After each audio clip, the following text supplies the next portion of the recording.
जैसे आप सब ये विश्वास करते हो अपने जीवन में सबसे पहले और सबसे आखिर बस एक चीज है जो सबसे जरूरी है, स्टेटस और पैसा। देखिए, आप सब प्रबुद्ध लोगों का नजरिया और मेरे जैसे अनएजुकेट का नजरिया अलग हो। दोनों में फर्क आना स्वाभाविक है। कहते हैं अच्छी आदतें चार अनजान लोगों को मिले तो उन्होंने कुछ नया जानने सीखने मिलता है। ईगो, ये गुण ज्यादातर प्रोफेशनली जो होते हैं उनमें अधिकांश देखने मिलेगा। वो लोग 24/7 उसी के धुन में रहते हैं। एटीट्यूड ऐसा दिखाएंगे कि मानो संपूर्ण धरती पर इनके जितना विद्वान दूसरा कोई हो ही नहीं सकता। आपको अगर यकीन नहीं होता तो पूरे दिन भर में आपको ऐसे प्रतिभाशाली कहीं ना कहीं दिखाई देंगे। आप चेक करना, खुद समझ जाएंगे।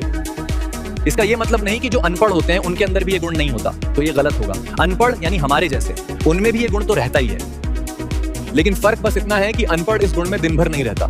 हाँ, बस एक बार ठान लें कि ये करना है तो बस करके ही रहेंगे। बाकी प्रोफेशनली बन के रहोगे तो उसी तरह हर चीज आपको मिलेगी, फिर चाहे मान सम्मान प्यार। कहने का मतलब, अगर प्रोफेशनली बन के जैसे आप व्यवहार करो तो रिटर्न में बिल्कुल वैसे ही मिलेगा। यानी जो मन में शांति होनी चाहिए वो नहीं रहती। हाँ, बहुत प्रगति कर सकते हो, लेकिन जो अपनापन चाहिए वो नहीं कमा सकते। वहीं हमारे जैसे अनपढ़ दूसरों को आगे बढ़ाने में हर वक्त यकीन रखते हैं। हाँ, सच बोलना और स्वाभिमान, इनमें मन खुश रहता है, भले प्रगति उतनी ना कर सकें जो आप जैसे प्रोफेशनल लोग करते हैं। स्वाभिमान से भरे हुए विचार हैं। मैं कोई हीरोगिरी करने के लिए नहीं, बल्कि वास्तव में ऐसे ही लोगों की तरह ही जीवन जीता हूं। ना समाज, ना लोग क्या कहेंगे, आज ना लोग क्या कहेंगे, क्या सोचेंगे। चाहे शहर में रहूं या गांव में, अपने आप को जो हूं जैसा हूं वहीं दिखाता हूं। और मुझे किसी समाज की ना गांव की ना लोगों की चिट्ठी मिलेगी कि नहीं, तो दूसरे तरीके से चिट्ठी का वर्णन करूं तो परमिशन देंगे कि नहीं। ये समाज, गांव, दुनिया, लोगों की, और उन्हें बुरा नहीं लगना चाहिए। भले आप अपने अंदर ही अपने विचारों को मार दो, तो इन सब के लिए तो धरती पे नहीं आया, इन सब की परवाह नहीं करता और ना कभी की है।